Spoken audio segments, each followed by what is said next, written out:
ആ ഒരു സമയത്താണ് ഈ ഒരു ആഡ് ഞാൻ കാണുന്നത്. വൈഫ് ത്രൂ ഞാനിത് കാണുന്നത്. അപ്പോൾ 50% സ്കോളർഷിപ്പ്, പിന്നെ ബൂട്ട് ക്യാമ്പിൽ അറ്റൻഡ് ചെയ്യുന്നവർക്ക് ഇതൊക്കെ ഉണ്ടെന്ന് ഞാൻ കാണുന്നുണ്ട്. ഇവിടെ എൻക്വയറി ചെയ്യുന്നതിന് മുൻപ് എൻക്വയറി ചെയ്തിരുന്നു. അന്ന് പ്ലസ് GST അടക്കം ഏകദേശം ഒരു 60,000 63,000 അടുത്താണ് പറഞ്ഞത്.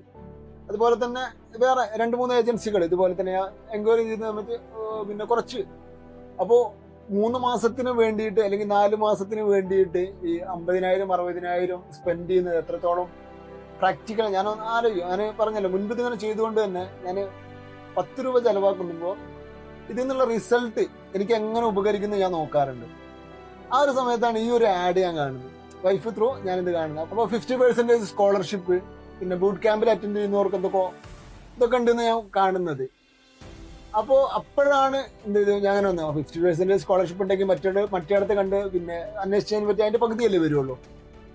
അപ്പോൾ നമ്മളിവിടെ ജോയിൻ ചെയ്യാം. പിന്നെ അതുപോലെ തന്നെ ഒരു ഓഫറും ഉണ്ടായിരുന്നു അന്ന്. പിന്നെ ഏതെങ്കിലും ഒരു ബാച്ചിലെ ഒരാൾക്ക് ഫ്രീ ആയിട്ട് പഠിക്കാന്നുള്ളത്. അപ്പോൾ ആ ഒരാൾ ഞാനായാലോ, നമുക്ക് ക്യാഷ് കൊടുക്കണ്ടല്ലോ. അപ്പോൾ അതൊക്കെ ശരിക്കും തന്നെ ഇതാക്കിയിട്ടുണ്ട്.